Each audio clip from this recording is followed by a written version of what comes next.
Hello everyone, welcome back to my another new blog. আশা করি তোমরা সবাই ভালো আছো আর সবাইকে হ্যাপি নিউ ইয়ার। তো এটা হলো নিউ ইয়ারের দিনের ব্লগ। তো আমি লেট পোস্ট করছি একটু। তো সেদিন আমরা কোনো প্ল্যান ছাড়াই বেরিয়ে পড়েছিলাম। আমরা যাচ্ছি এখন নিউ টাউনের দিকে। তো ওখানে যাচ্ছি কি করব জানি না, হঠাৎ করে মনে হলো, প্ল্যান হলো যে ঘুরতে বেরোবো। তো বেরিয়ে পড়েছি। অনেক দিন কোথাও ঘুরতে যাওয়া হয় না, তো আমি জোর জবরদস্তি করে আমার বরকে বের করেছিলাম আর কি। মানে 25শে ডিসেম্বরের দিন আমাদের এখান থেকে একটা রেস্টুরেন্টে খেয়ে আমরা চলে এসেছিলাম। ঘুরতে যাওয়া হয়নি আমাদের। এই ঠান্ডার মধ্যেও আমি ঘুরতে যাবই, আমি চিন্তাভাবনা যখন নিয়েছি তখন তো আমাকে যেতেই হবে। আর আমার শরীরটা কিন্তু খারাপ, মানে প্রচণ্ড খারাপ, তার সত্ত্বেও আমাকে ঘুরতে বেরোতেই হবে। আর সেই শরীর খারাপ আমার এখনও পর্যন্ত। দেন আমরা চলে এসেছি এয়ারক্রাফট মিউজিয়ামে। এখানে পার হেড 30 টাকা করে টিকিট। তো এখানে ভিতরে ভিডিও করতে দেয়নি, মানে ফোনটা পকেটে রেখে দিতে বলেছিল। তো আমি বাইরের টুকুই মানে যতটা পেরেছি তোমাদের সাথে শেয়ার করবো বলে ভিডিওটা করে রেখেছিলাম। মিউজিয়ামের ভিতরে গাইড করার জন্য একজন ছিলেন, তো উনি আমাদের সবটাই গাইড করে দিয়েছিলেন। তোকে দেখা যাচ্ছে না।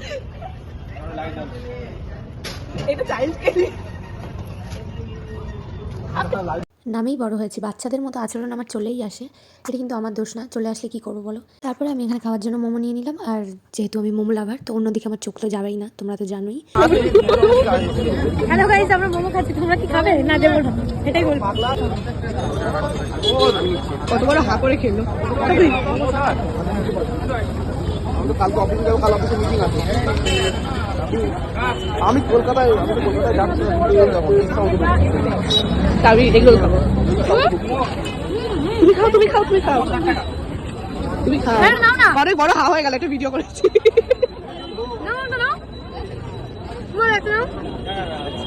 ওদিকে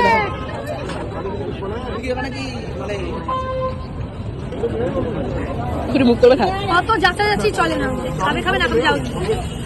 মোমো দিতে গেলাম, আমার বড় আমাকে কীভাবে মুখ করলো, তাই আমার খুব রাগ হয়ে গেছিলো এখানে।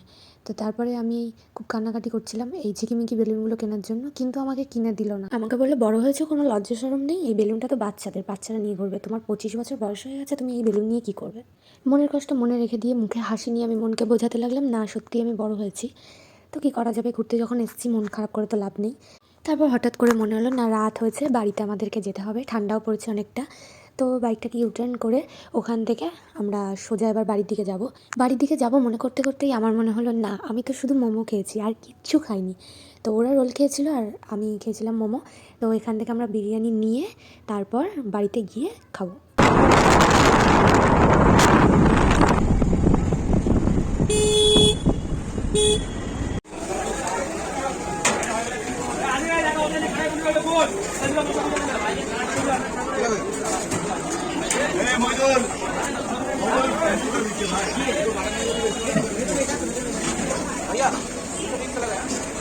বিরিয়ানি যখন খাবো বলেছি তখন তো খাবোই, সেই জন্য এখানে অনেকটা ওয়েট করে বিরিয়ানি কিনছি।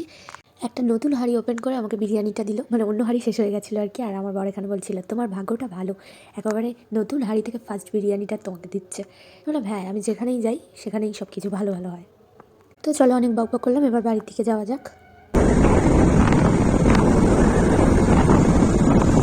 তো সবাই সুস্থ থেকো, ভালো থেকো। আজকের ব্লগটা এখানেই শেষ করছি। নতুন বছরটা তোমরা সবাই আনন্দে কাটাও। আর ভিডিওটা ভালো লাগলে প্লিজ লাইক কমেন্ট শেয়ার করে দেবে। তো টাটা।